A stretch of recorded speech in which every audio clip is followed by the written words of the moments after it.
Hello, Buckaroo Banzai? You a messenger? What you got here? No, wait a minute. I need to see Buckaroo Banzai in person. My name is John Parker. Identify yourself, nah? Blue Blazer regular, Pinky Carruthers. Sorry, John, everybody needs see Buckaroo. Later.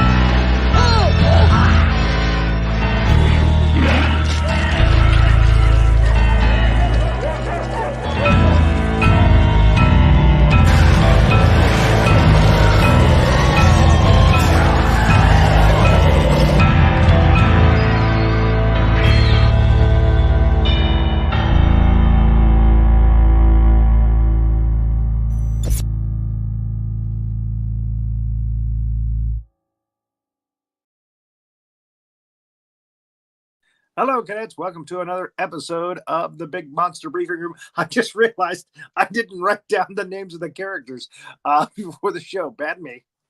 That's going to be bad. We are going to watch or go through a timeline of a lost classic, Varan the Unbelievable. Actually, that's the American title. And we're going to talk about that too, believe me.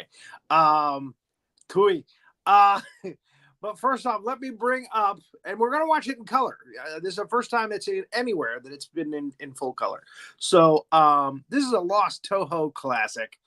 This is one of the monsters, the kaiju from Toho Studios. It's an early one, 1958, I believe. But let me bring up my able-bodied assistants, Major Hazzard and Master Sgt. Havoc.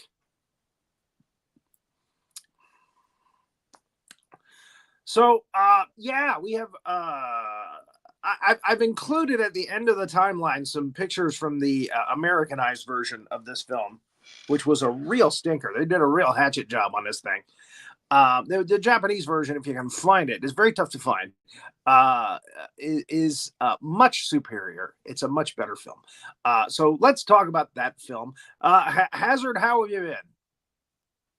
I'm all right, but you've been a very bad boy. You've been doing very bad things. Okay, enlighten me. I mean, other than I forgot to write down the names of the characters. You forgot to write down the names of the characters. You got some illegal practices going on, you know, behind the scenes. I'm just gonna let's not talk about that. Okay, let's not bring that up. I'm just here to remind you how I find these films is you're a representative of the United States government, you know. So we need to hold ourselves to the highest echelon. Yeah, just Major, to remind you. Major, you know, sometimes you gotta, you know, go around things to get things done. You know, it's not always can't always take the easy path or the hard path. Well, I will admit, I'll be right back. We got some renegades and some, you know. In this division, the big monster division, you're right. We come from a lot of different places. You're right, Master Major. That's right. Master Major Sergeant. Master Sergeant Major Havoc. Master Sergeant Major. Drive his head at 5 times fast. His first name is Major, actually, right? So yeah, Master Major sounds like something else altogether. So we ain't going there. It's nothing you've ever indulged in. Nothing you've ever. I've indulged in all kinds of things. It's like that little British kid named Master Bates. You know, you're getting out of control, General. This is what I'm talking about. It's that peach tea. Every time you start indulging, every time you get that peach tea in you get all like a renegade. It's wild. Again, in England, the little boy of the house is called the master. That's very true. The master of the house. It was even the master of the house. That master of the house. Again, when Alan Bates was a kid, he was Master Bates. Anyway. Okay. Can't argue with that. Yeah. I can't argue. It's indisputable, and it's unbelievable. That is indisputable. Yep. It's irrefutable. It's indisputable. That's and it's just a fact. Okay. Thank you for giving me time to pull up. Dr. Sugimoto. Okay, yeah. So I can write these characters' names down so I don't look like an absolute total idiot. Ayumi Sonoda as Yoriko Shinjo. Yoriko Shinjo. Yeah, I only got to see the American. Kenji's the main guy. Ozaki. I only got to see the American training film version. Oh boy. So Dr. I don't know none of these people.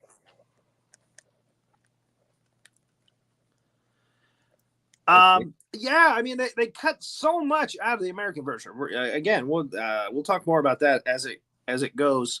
All right. Akahika Harato,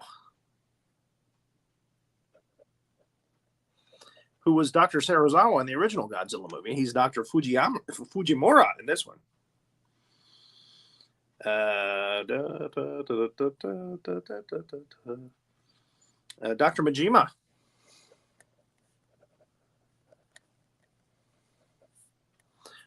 So anyway, I just wanted to get the doctors' names down and Kenji's name down and Yoriko, because they're the main characters. So okay, so we start off with Varan, Varan. They pronounce it Varan. There, I couldn't understand what this whole thing was about.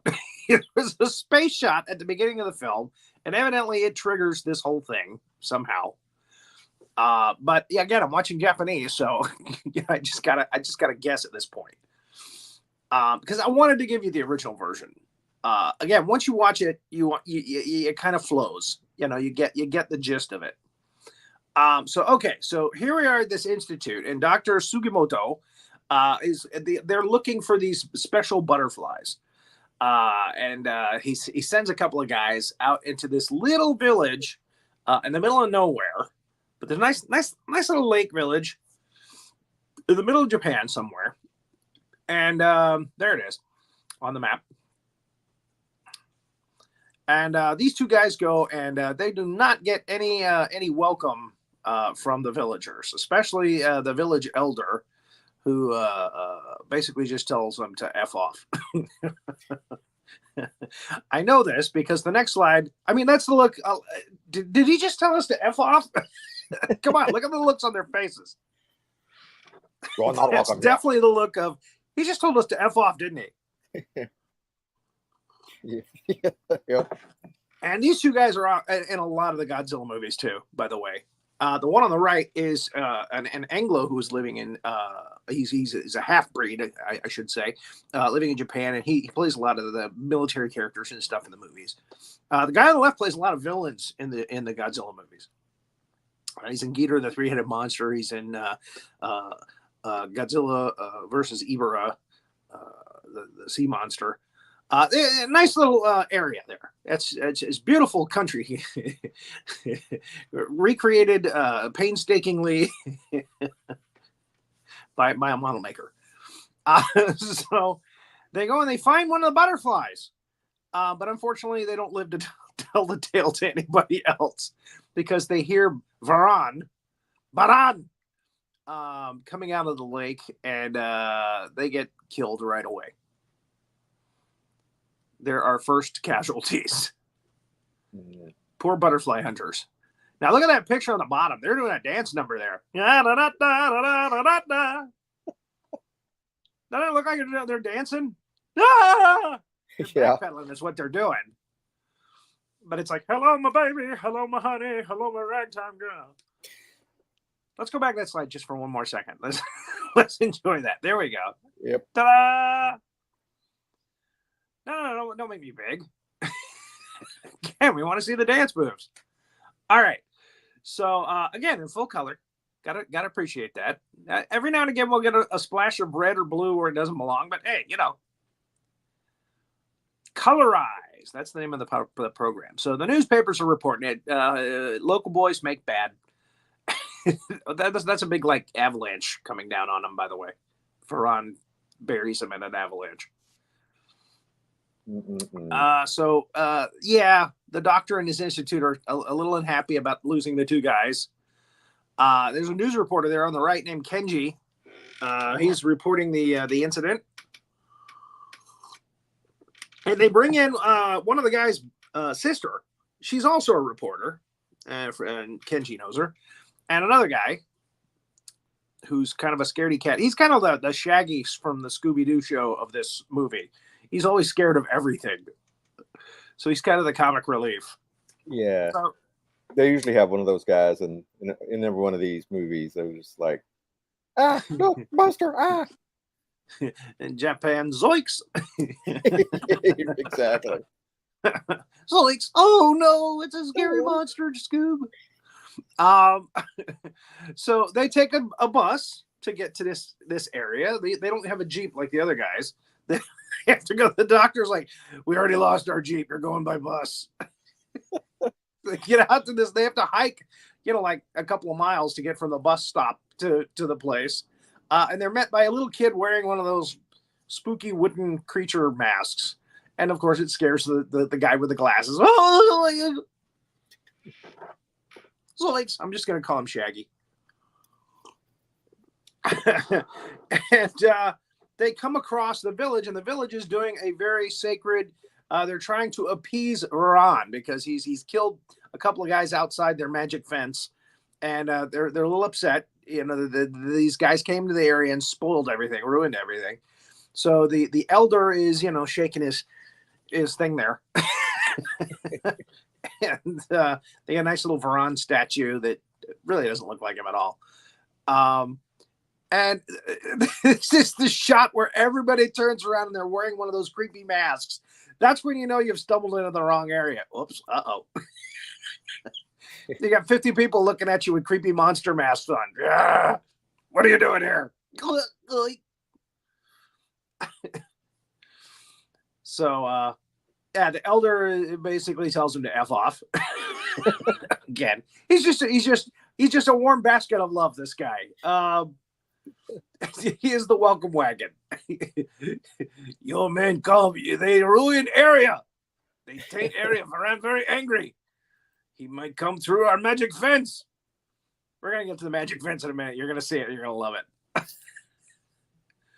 You know how in King Kong and the King Kong movies, they build a giant wall to keep Kong out? Yeah.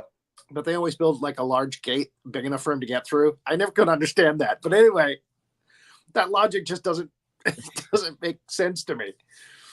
So here they hear that is definitely the face of something that's just heard of Varan. Mm-hmm. What the hell is that?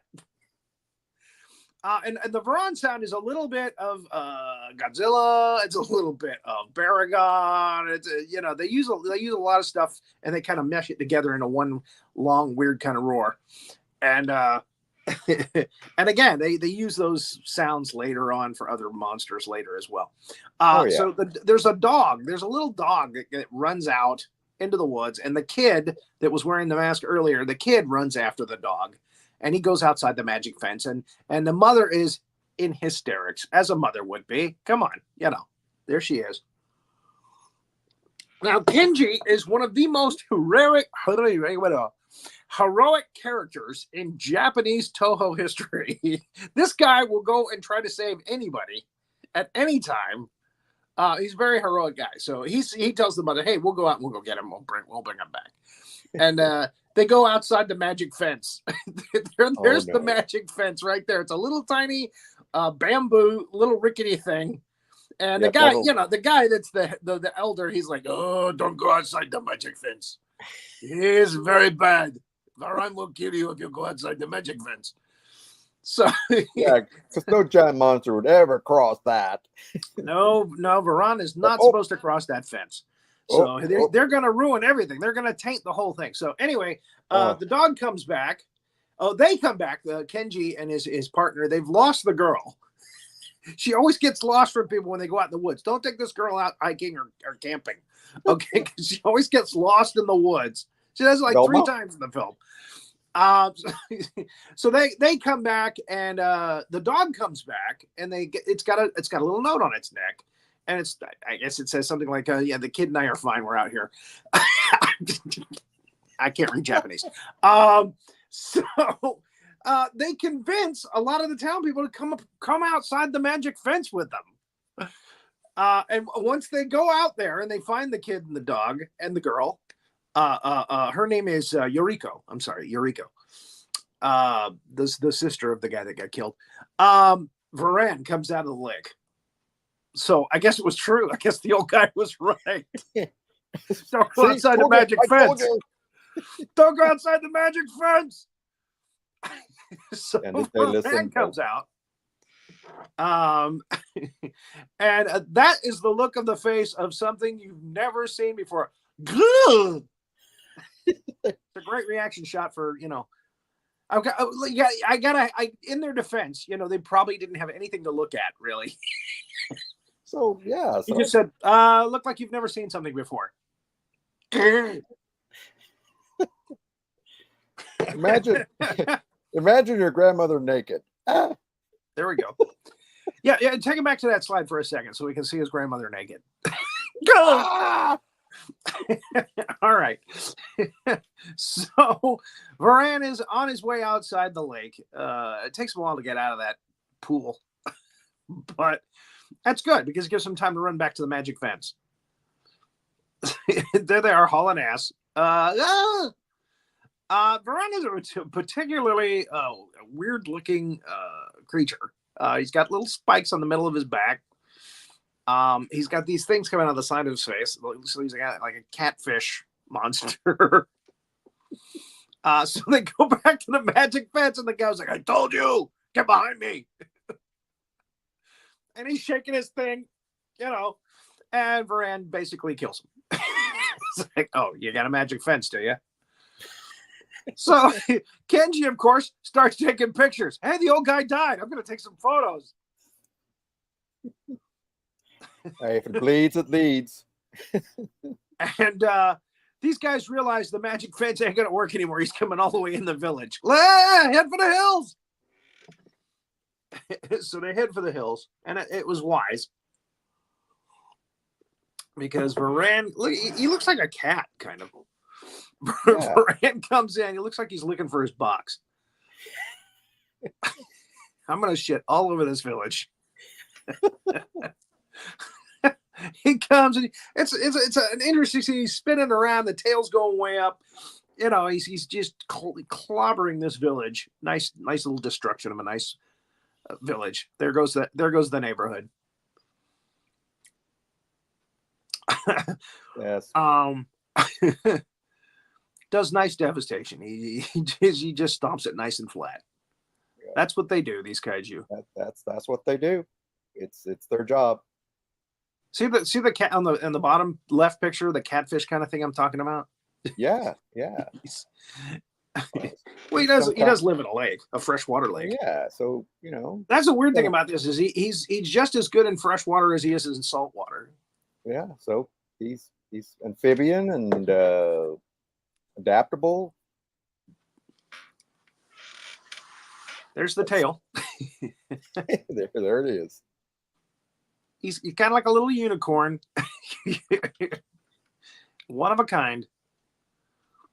Horns sticking up out of his head. The newspapers, report it. Small village gets stomped by monster. Hope he doesn't come to Tokyo.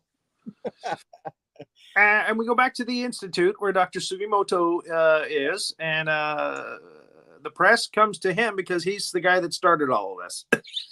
Yeah, had to go look for butterflies, did you? You and your butterflies. You and your spaceship and your butterflies. So he has to call in some doctors to help him out. He doesn't want to go through this alone. So he calls in Dr. Majima. And they send in some military guys too. Because they got to figure out a way to stop this thing before it does come to like a really populated area. You know, they've lost one village. So so that's what this scene is all about. And there's the military guys. The guy on the right is also in a lot of the Godzilla films. He plays a lot of characters in the Godzilla movies. The guy in the middle, he's in a couple. He usually plays like generals. And then we get the stock footage mixed in with the model footage. Nicely done. Of the military preparing. They're going to bring it out of the lake and blast it, basically. Which was, that's what I would have done. We'll shoot some stuff in the lake to really piss it off, and once it comes out, we're going to blast it. So that's how I would handle it. Now, Dr. Sugimoto shows up to watch the whole thing, and he's wearing his golf hat, his favorite golf hat. And, what's that? Get in a few rounds. Well, there you go. It's a nice area to shoot, putt a little bit. yeah. And Kenji is there, and he's wearing like this mountain. He was wearing it in the other scene too. He's wearing like a kind of a mountain climber hat. Just wants to go out there and yodel. Yodely, lowly, lowly.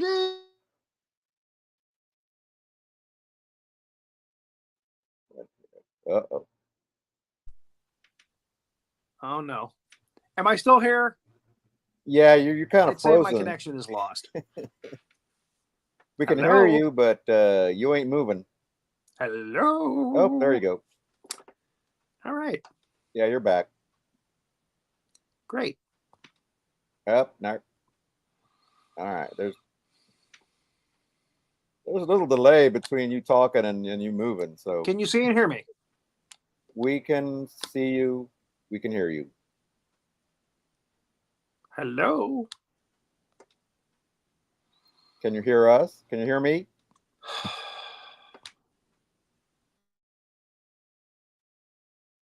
Oh, well, looks like we lost the general there for a little bit. Okay. Can you see and hear me now? Yes, sir. All right. I lost my Wi-Fi connection for a second there. Oh, Sorry about that. So the time is nigh, and they shoot the stuff in the lake, and they wait a few minutes. There they are, shooting the stuff in the lake. Shooting their big guns. yeah. Getting a few mortar shells in there. Yeah, And again, they're shooting some stuff that kills the fish, and obviously it's going to irritate him. He's going to come out of the lake. And sure enough, there's the fish start coming up. Ooh, look. And then Varan comes up. Oh, there he is. Yeah. So they're blasting at him, the tanks and the bazookas and stuff. They're blasting at him, and he just keeps moving forward. It doesn't seem to affect him or even slow him down. And guys, do you think we should get the hell out of here? And they haul ass. There's a pull back, run away. I see a pink helmet there. Yeah, our colorization program. Yeah, see a nice little mountain yodeling cap that he's got on there. So yeah, they pull back very quickly. So let's get out of here. And Varan gets closer, and she gets split off from the group again. And a tree falls on her leg, and she can't get out from under it. So she's Yuriko is in trouble. Varan is getting very close. Now, luckily, he's not radioactive.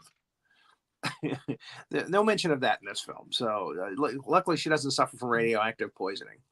No. And I remember the early Godzilla films. He was very radioactive, and if you got close to him, you would be in serious trouble because you'd have radioactive poisoning. So here's the guys in the golf hats.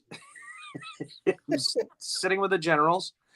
So what are we gonna do now? And then he shows up, Kenji, and he's like, and they're like, oh well, the girl's not here. Where's she? Where's Yuriko? What? I lost her again? Look at the look on the right. I gotta go save her again? I'm gonna put a bell on that girl. Jeez. So he goes out after her because it's Kenji, man. Yeah. Kenji's heroic. So again, Ron keeps getting closer and closer. Kenji finds her just in time, pulls the tree off of her leg, and that's when Varan spots him. And he's like, food. They killed So my they were in the fish. cave. They'll meet the, So what's that? so well, they killed my fish, so got to eat something. They look tasty. I had a couple of those on the other side of that magic fence. They were not bad. So that's the look of, we got to get our asses out of here. Nice acting. You know, for some reason, this guy never made it into another Godzilla movie that I know of. This lead actor here. Oh, Surprising. He does a good job in this. He's very heroic. yeah.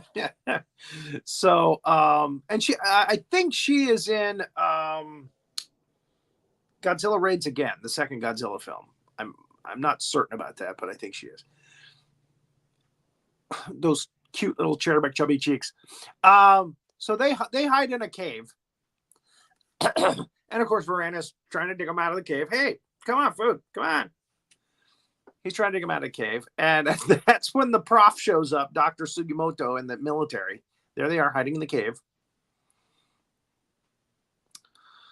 And What would you describe the face of Varan here? well, we were talking about earlier, he's got kind of a catfish kind of looking thing going on. But would you say he has a face that A would face that only a mother could love? Yes, true. She came out just for that. Yep. A face that only a mother could love. Yes, he has like a catfish face. So that's them in the cave. There he goes, digging into the cave. And the doctor shows up and says, hey, why don't you try to distract him by shooting some flares or something? Which they do, and it works. It gets him away from the cave long enough for them to save Kenji and Yuriko. Ooh. So that's a little twist around. The guy that played the original Godzilla, Nakajima-san, plays for the most of this picture plays Varan. He doesn't do the water scenes. That's what I'm told. And that's a surprise because it wasn't until 9 years later that he almost drowned doing Godzilla versus the sea monster, Abira. He almost died drowning in the Godzilla suit, which was filling up with water. But evidently he was smart enough to know to stay out of that nasty big tank that they have over there in Toho. Okay, so Varan there started a fire, by the way. He knocked over one of the military vehicles, started a fire. So he's decided to get away from this area. So he puts his arms out and he's like a flying squirrel. He's like a catfish squirrel. Catfish squirrel. Catfish squirrel was a river hobo. Anyway. So he spreads his arms out. Woo! Takes off. He can fly like a flying squirrel. And you can see the reaction shots. We didn't see that coming. It can fly. fly. Shots are very clear. Wow, we're in big trouble, aren't we? He could just kind of jump anywhere and start trouble. So he flies to the ocean for a weekend holiday, you know.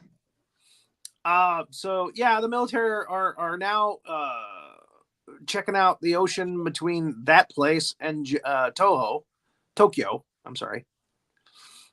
We don't want to come into the studio.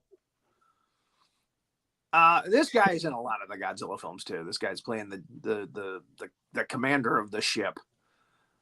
He's in this film. He's kind of like Captain Queeg. You know, catfish fish guy got my strawberries.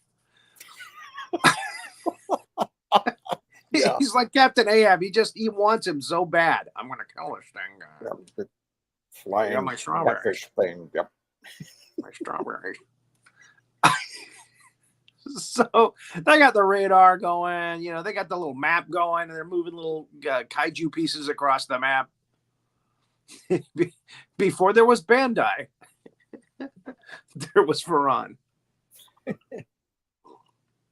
All right, so then we get the third doctor here. That's Dr. Excuse me, Dr. Fujimura, played by Oh, Jesus. I just butchered his name. Ahika Harato-san, who was, as you might recognize, is Dr. Serizawa, who killed the original Godzilla. Right. So we got all the doctors together now and the military guys. And these poor guys, they're in a little boat just trying to fish. They're just trying to fish, and all of a sudden Varan shows up. Plows right through them like the Nautilus. Yep. So the alarm goes off. We found Varan. So they're all excited. They're happy. They move the little Varan piece forward on the map. There he is. Go get him. And there, see? Can you see him down there? Yep. On the bottom of the little catfish face action figure. They don't look too happy. I don't know why. So yeah, let's move. Let's move out. Let's get him. So they do. They the helicopters spot him. They got airplanes going overhead. And you don't want to get too close. You see, because you never get too close to the monsters because they can jump. Yeah. He takes out a couple of the airplanes. And then he goes for a deep dive when the ships get too close, and they're trying to depth charge him. He's under there underneath the ship going over. Damn ship, freaking Varan. So they try to depth charge him, thinking that might work, and they're and he comes back up again, and they're blasting him with their big guns. And look at he's just cocky little bastard, getting real close to the ships and everything. Like, yeah, can't get me. So they have a plan where they're gonna depth charge. They're gonna surround him and depth charge him. Okay, makes sense. Once they note his position, and for some reason, instantly, Kenji and his group end up on a ship. They were in that war room a few seconds ago. Somehow, pew, they instantly teleported to the ship that's close to Varan. And maybe some time had passed and they just didn't make that clear. But it just seemed like they instantly ended up from the war room on the ship, like, pew. Yeah. All right, so they're depth charging. Blast him. And they're getting close. I mean, they're getting some direct hits, but his hide is so impenetrable. It's so tough that they can't seem to kill this damn thing. He's just got a really hard, thick skin. You can call him all kinds of names. He doesn't care. You gotta have a thick skin when you're a kaiju, Yeah. Oh, you think you're bad? You took a little village? So again, they mobilize the military. They move that action figure forward. Again, they keep trying to kill the damn thing. He just keeps moving forward. He has kind of a trail show thing going on too. There was Varan. Yep.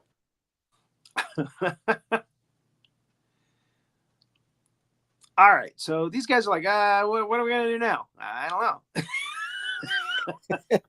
He's getting closer and closer to Tokyo. He's probably coming out by the airport. So they decide, let's evacuate again. And again, the director of this film, who directed a lot of the Toho kaiju films, Shiro Honda. He was really good at the scenes where people are evacuating, getting the hell out of the way. Yeah. That's one of the things that differentiates his movies from the stuff that they're putting out today. Is you don't really see really good evacuation scenes anymore. So the military are helping the kids get on, the trucks and stuff, and they're getting the hell out of there because Varan is coming. And Dr. Majima says, "Okay, maybe what we can do is he likes explosives. I like this guy. He likes explosives. He says maybe we can take a truck and roll it up underneath him. Maybe his underbelly is softer and we could just blow him up from underneath." So okay, so they get ready at the harbor there at Tokyo. Wait, I'm sorry, a little peach tea there. All right. There's the big ships, the destroyers. Here he comes. And this is very reminiscent of the first Godzilla film. You know, him coming and them being ready for him, waiting for him, them blasting him. He keeps coming. Yeah. So they lay out on him.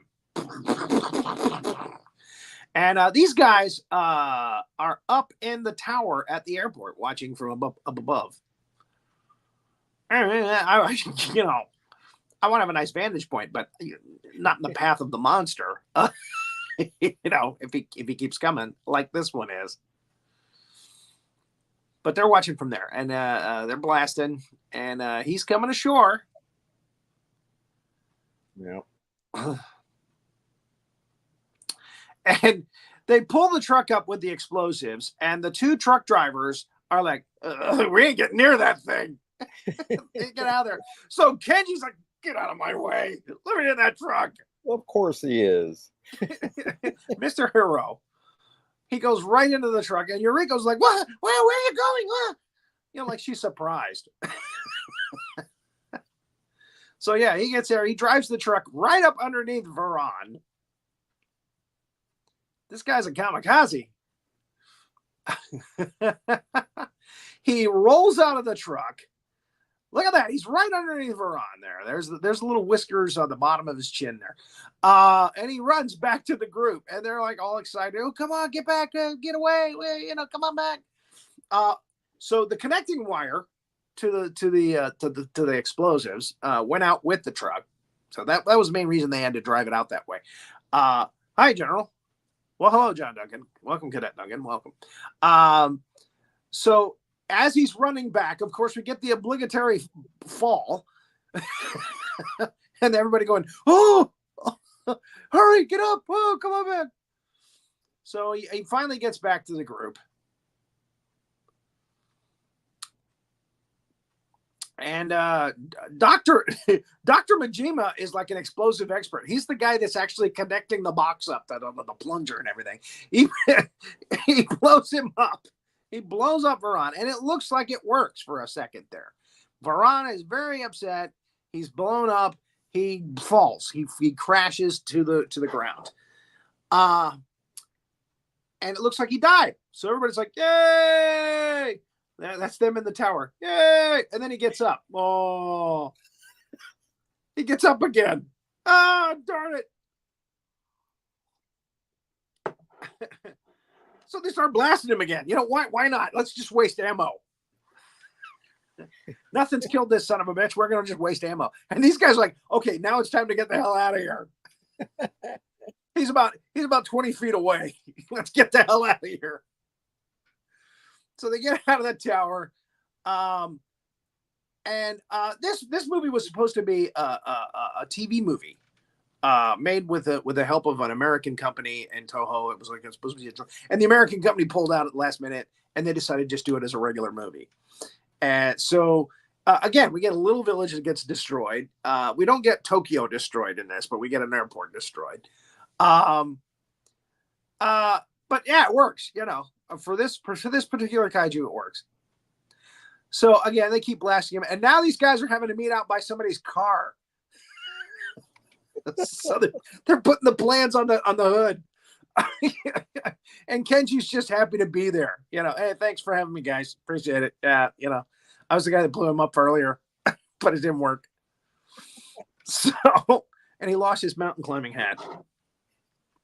Dang it. Hello, Cadet Myers. Cadet Myers. Good to see you. So the doctor says, let's keep him away from the airport. Let's try to keep him away from the airport buildings with the flares. And they shoot off some flares, and he eats one. And they all see it from the car area there, from the parking lot, from parking lot C. They all see him eat it. It's like, hey, Dr. Majima goes, oh, wait a minute. I got some more explosives. What do you say if we pack a couple of boxes? with these explosives and drop it like a flare. And if he eats it, we can blow him up from inside. That's thinking right there. That's good thinking right there. There you go. And of course, Steven Spielberg stole that in 1976, 20 years later for Jaws. Let's blow him up from inside. And it worked so well, they did it again in Jaws 3. Let's blow him up from inside. Why not? So, yeah, the helicopter drops the boxes of explosive. He eats 2 of them, which is nice. And that's a little like a Varan head puppet that eats them. So he eats 2 of them.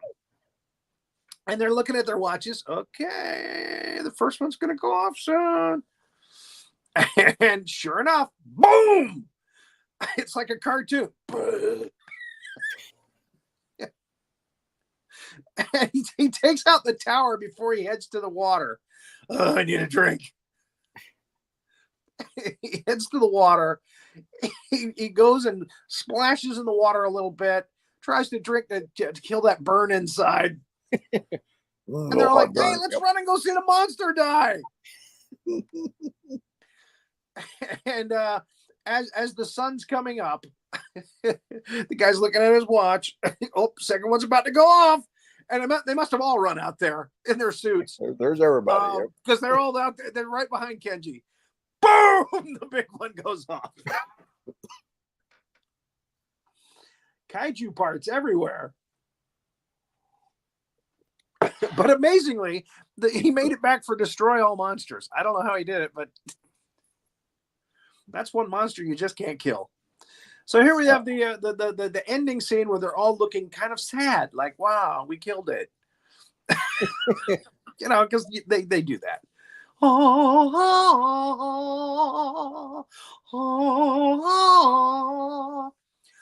By the way, since we're talking about music, that's the end. That's Japanese for the end. Oh, no, hold off. Let's talk about the score for the film. The guy that did most of the monster music for these films was Akira Ifukube. And I hope I pronounce that right. Akira Ifukube. And in this one, he has a really nice kind of theme song for Varan when Varan shows up. Da na na na da da da da da da da da na na na da na na da na na na, and it's kind of a nice theme. Okay, so when Rodan comes out a couple of years later, he has a different theme, and it's just like wah, wah, wah. It's not so good. It's not one of his better scores. So when they bring Rodan back for Ghidorah, the 3-headed monster, guess what theme? And this was a choice now. This was not an old man. He wasn't an old man back at the time. He made a choice. I like that theme better. We're going to use it for Rodan from now on.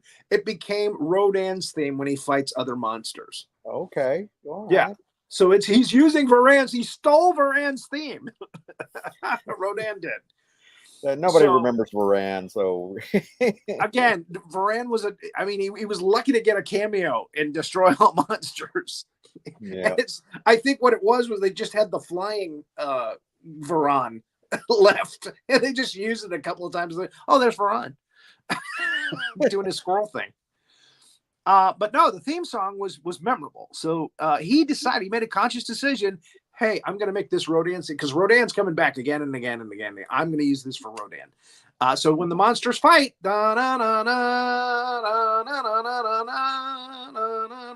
the Varan theme. Okay. Just to let you know. Right. And I didn't realize that until this week when I was watching the movie and screenshotting it. Wow, that's Rodan's theme. What the hell? But no, it's Varan's theme because it came out before. So just want to point that out. Okay, let's move on to the timeline. I wanted to share some slides from the American version, and I didn't colorize them because they didn't deserve it.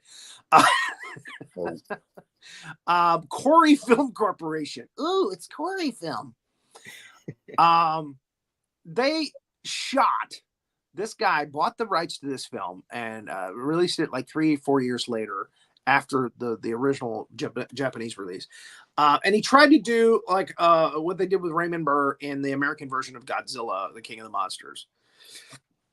They tried to integrate some English, some foreign Western characters into this movie.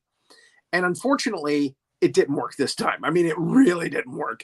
It just made a long, drawn out, boring scenario. And they chopped out, I mean, like 60% of this film in favor of, and don't get me wrong, I think Myron Healy is a great actor. But in this, what he was given was just terrible. And there's some Japanese American actors in it that just look like they're hating life being there. So let's show some pictures from the timeline. I'll show you what I mean. And again, it's mostly this. They don't use the Varan footage that much. You miss all the flying squirrel stuff, all the really good stuff. And the ending of the film where they kill him, that's all gone. It's unbelievable what they did to this film. Yeah, that's unbelievable. Yeah. So there's Myron Healy, and he looks good, in the outfit, but just the stuff they wrote for him was just terrible. It's just not necessary. The Japanese version made sense. This doesn't. There's the actress that plays his wife, and she's always looking like upset and weird and not happy to be holding on to him.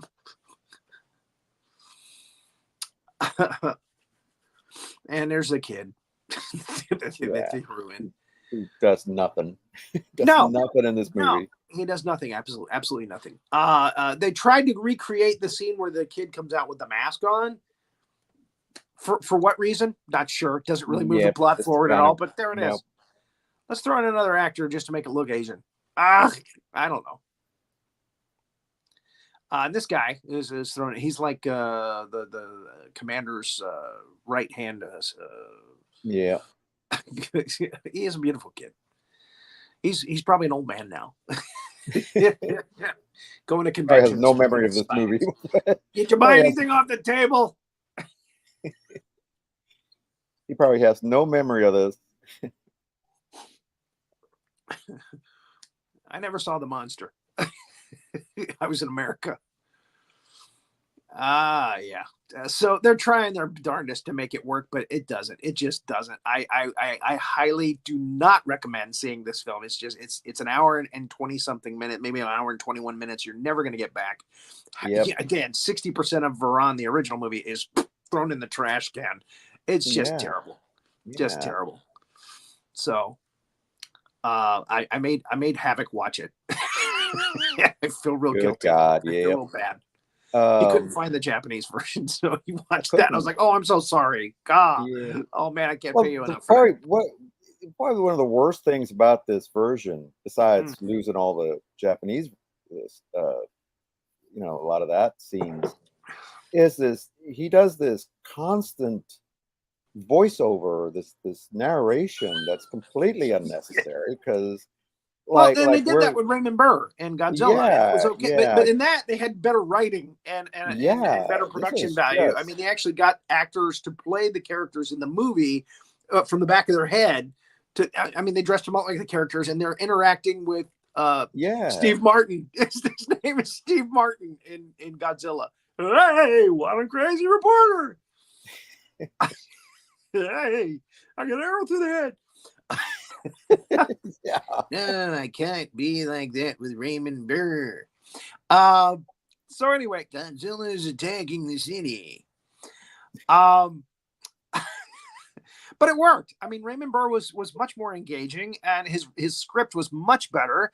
They did a much better job of syncing the scenes in with, and you didn't lose any of the Godzilla footage. It was all there. You lost very little Godzilla footage in that first movie because that's what was sold. That's what sold the movie. And in this one, it's like, we're just gonna throw in 40 minutes of this guy. And it's like, I'm not interested in this guy. I want to see the catfish face squirrel thing with a face that only a mother could love. Yeah. Twice. That was more natural too. Now, what's Cadet Duncan saying here? Then Havoc will delegate viewing responsibilities to the cadets. Everything functions in a pecking order. Yep.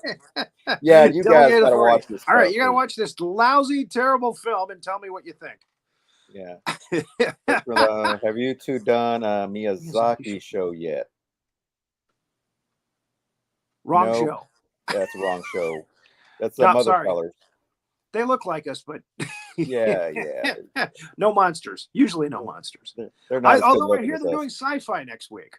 Yeah, so there you go. If you're free on a Monday, on next Monday, 6 o'clock Eastern, rorypenland, the man of 1,000 voices, and who's that other guy? I don't know, some guy named Manny. He's got a beard like yours, which is nice. Yeah, but Manny. Manny something. Manny Zamora, I think. Yeah, so they're going to be talking about sci-fi movies, their favorite sci-fi movies, with of all people,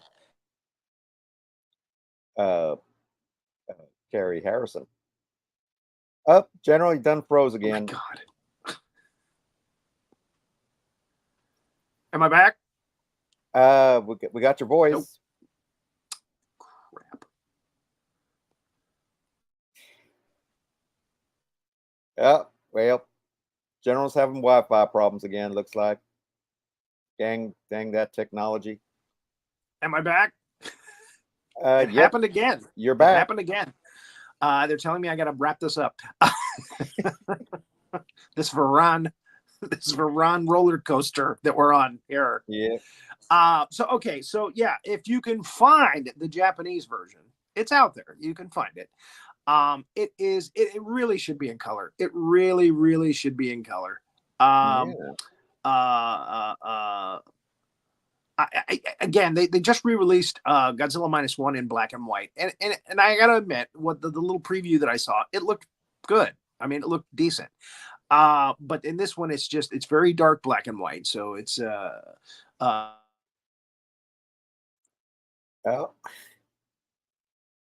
But again, this was not supposed to be a full blown. Oh my God. Yeah. Yeah. See, he's getting punished for all the illicit activity. This is all of the illicit activity I was warning you about. The government. The government doesn't like it, General. The government is taking a stand against you. Okay, well, I've stopped doing it. All right. Okay, well then all right. Good. I've stopped doing it. I'm gonna have to find another way to find these things on Tubi or whatnot. Nasty cable channels that Pluto. Hey, you want to watch a monster movie? There you go. Come on, boy. No. Yeah. Well, that's what I'm reduced to. So yeah, that's what I got to do. So anyway, what I was saying was the film should have been in color. It's a decent kaiju film, the original. The remake was just, it never should have happened. It never should have happened. Even Gigantus the Fire Monster was better. And that's saying, I mean, they did a nasty hatchet job on that too. That was all voiceover. It was Key Luke, the guy that was the master on Kung Fu. Kung Fu, yeah. So, and yeah, he's narrating the whole damn thing because they have to get it in English, for us. So we like it. Yeah. But the Japanese version had Kenji, the heroic Kenji. Kenji jumping in there, driving trucks with dynamite. That Finding lost girls. Is so hysterical when you see the reaction from the two drivers, and they look like the kind of guys you would hire to drive trucks, and they're like, "We ain't get near that thing, man." And you can see him hauling ass, and he just goes, "Get out of my way!" And he gets right in the truck cab. I love it. I laugh every time I see that scene. It just makes me giggle like a little schoolgirl. Right, Hazzard.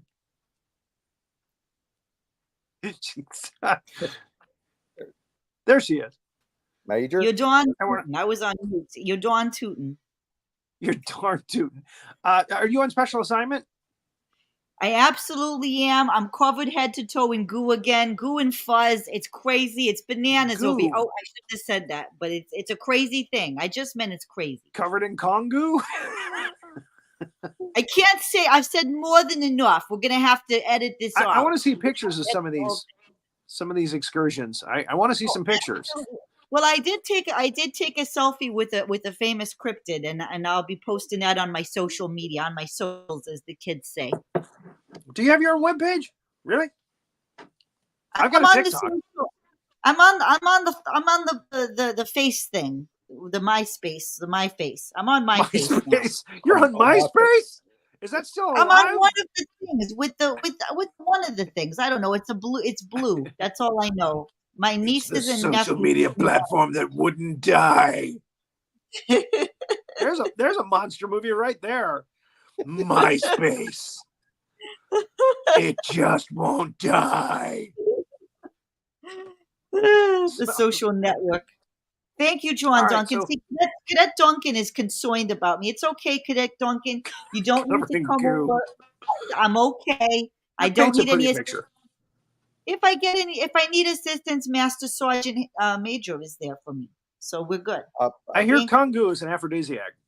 So let's not go there. If you're covered in Kongu, that's not good. You're already in the brig. You're already in the brig for all of your illicit behavior. In the brig. Ha! I'll put you back in the brig. All of these shows that we've already done, I say, ha! And a face only a mother could love. I said that twice during this show for you. I'm so proud of you. That's just for you're you. Double good trouble. Covered in Kongu. It means a lot to me. I'm gonna mail you a sample of the goo. I'm gonna mail you a sample of the goo. Please don't. No, you'll love it. Pictures. I want to see pictures, but please don't. You covered in Kongu. Yeah, that's interesting. You can use it like jelly. Do I want to see it? No, jelly. Not firsthand. I'm not a scientist. I'm a general. I'm the other guys, the guys that have the explosives.